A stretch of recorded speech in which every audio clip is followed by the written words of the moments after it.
Very good morning to all of you and welcome to our new class of science, and today we have to see a numerical. So on page number 50 question है a 6 meter long wire made from an alloy nichrome is shaped into a coil and given for producing heat. It has a resistance of 24 ohm. Can we get more heat if the wire is cut into half of its original length and shaped into a coil? For getting energy, the two ends of the wire are connected to a source with a potential difference of 220 volt. तो जो आपका problem है उसमें दी हुई condition ये है कि 6 metre long wire है जो कि एक एलॉय नाइक्रोम से बना हुआ है और उसके मदद से हम कॉइल डिज़ाइन कर रहे हैं और जो हीट प्रोड्यूस हो रही है उसके लिए VC का यूज़ कर रहे हैं। तो it has a resistance of 24 ओम। तो उस वायर का 6 मीटर लॉन्ग वायर का जो रेजिस्टेंस है वो है 24 ओम। सो केस 1 में और अनदर केस 2 में आपको ये डिफरेंस है कि यदि उस 6 मीटर लॉन्ग वायर को यदि हम इन मिडल अगर कट करते हैं, यदि उसका लेंथ हाफ करते हैं, तो ऐसे केस में जो हीट प्रोड्यूस होंगी वो सेम ही रहेंगी, कम होंगी या ज़्यादा होंगी, यही चीज़ हमें फाइंड आउट करनी है। तो देखिए यहाँ पर जो पोटेंशियल डिफरेंस यानी वोल्टेज जो रखा गया है वह है 220 वोल्ट का। जो 6 मीटर लॉन्ग वायर है जिसका जो रेजिस्टेंस है वो है 24 ओम। तो केस 2 कंसिडर करते हैं। For long wire that is 6 metre long wire के लिए हम पावर कैलकुलेट करेंगे P equals to V²/R। V की वैल्यू जो कि पोटेंशियल डिफरेंस में वोल्टेज की वैल्यू दी है 220 का स्क्वायर, R की वैल्यू 24।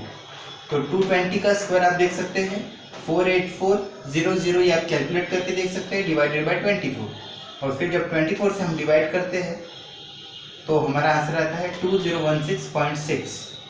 उसके बाद जो यूनिट है वो देखिए, फर्स्ट क्वांटिटी है वोल्टेज। वोल्टेज का यूनिट वोल्ट, तो वोल्टेज का स्क्वायर मतलब वोल्ट का square upon R for resistance, resistance का यूनिट ओहम। ये देखिए।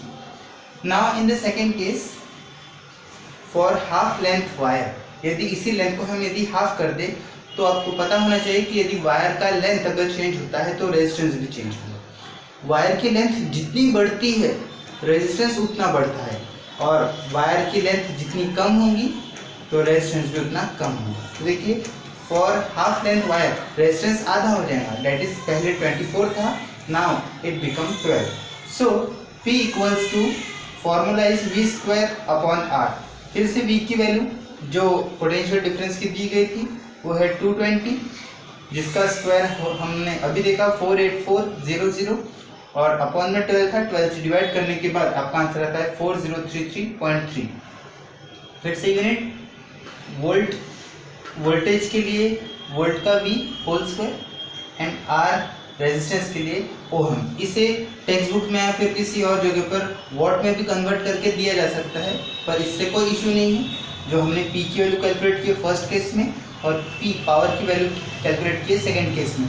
तो आप देख सकते हैं जो सेकेंड केस है जब वायर की जो लेंथ है हाफ कर दी थी, यहाँ पर जो वैल्यू है पावर की वह ज़्यादा ही है। इसका मतलब ये कि केस 2 में ज़्यादा हीट प्रोड्यूस होंगी as compare to first case. Now in the second problem a cell is connected to a 9 ohm resistance.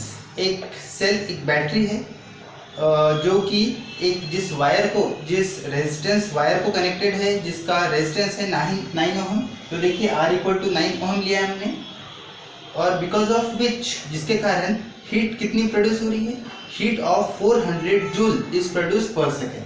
तो हीट जो प्रोड्यूस हो रही है वो है 400 joule for 1 second, that is T equal to 1 second. Due to the current flowing through it obtain the potential difference across the resistance. तो हमें इस केस में जो रेजिस्टेंस तैयार होगा वही हमें निकालना है। तो आप देख सकते हैं हमारे पास वोल्टेज निकालने का फॉर्मूला जो हम यहाँ यूज़ करने वाले हैं वो है ये P equals to V²/R। R तो हमारे पास है, but we have to find out the value of P। तो P के लिए पावर P के लिए फॉर्मूला हम यूज करेंगे heat produced upon time. Heat produce हो रही है 400 जूल और टाइम कितने सेकंड के लिए? For 1 second.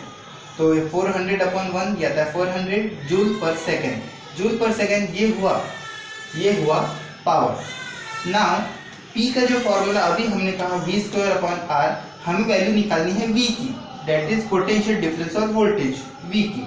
तो V स्क्वायर को एक साइड में रखकर R P के साइड में मल्टीप्लाई हो जाएगा और फॉर्मूला बनेगा V square equal to P into R।